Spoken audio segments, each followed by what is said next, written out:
আজকে সজনা পাতা ভাজি করব। চলুন আগে সজনা পাতা পেরে নিয়ে আসি।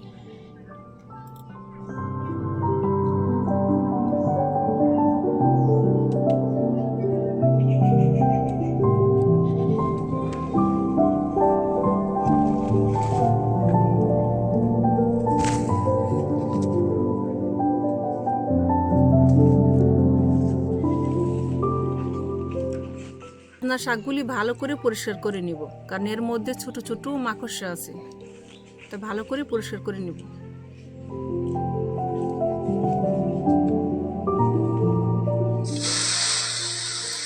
শাকগুলি ভালো করে ধুয়ে পানি ঝরিয়ে এখন সামান্য লবণ দিয়ে হালকা সিদ্ধ করে নিব।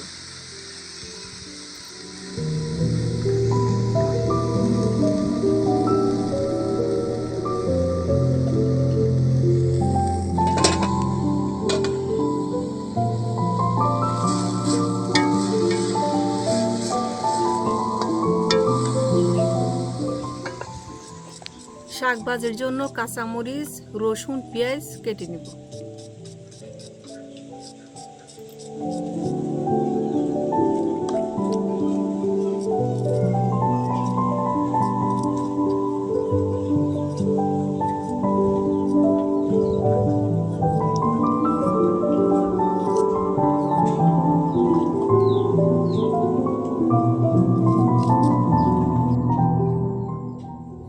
শাক ভাজির জন্য আজকে যা লাগবে সব একসঙ্গে দেখে নিই।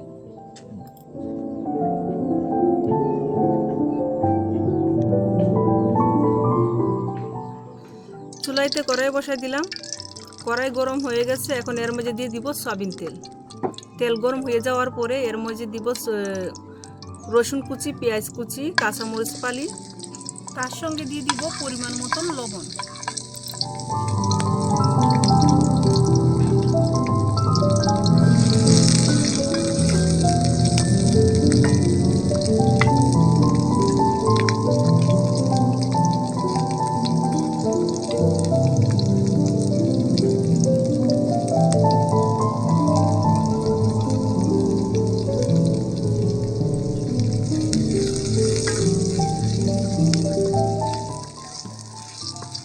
সব কিছু হালকা ব্রাউন করে ভেজে নেব।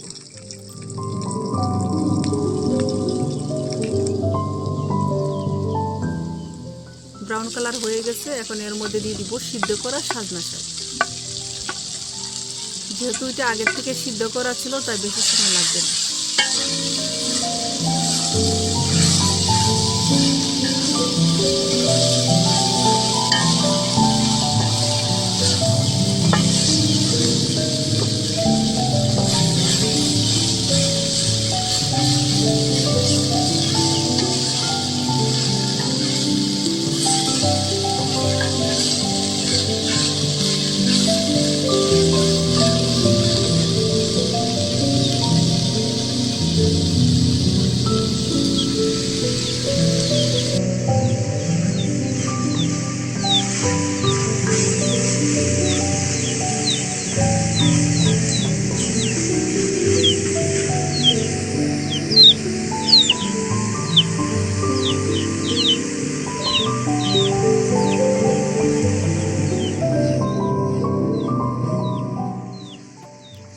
সজনা শাক ভাজি হয়ে গেছে, এখন নামিয়ে ফেলবো। তার সঙ্গে 2টা শুকনা মরিচ তেলে ভেজে নেব। গরম গরম ভাতের সঙ্গে খুব ভালো লাগবে খেতে।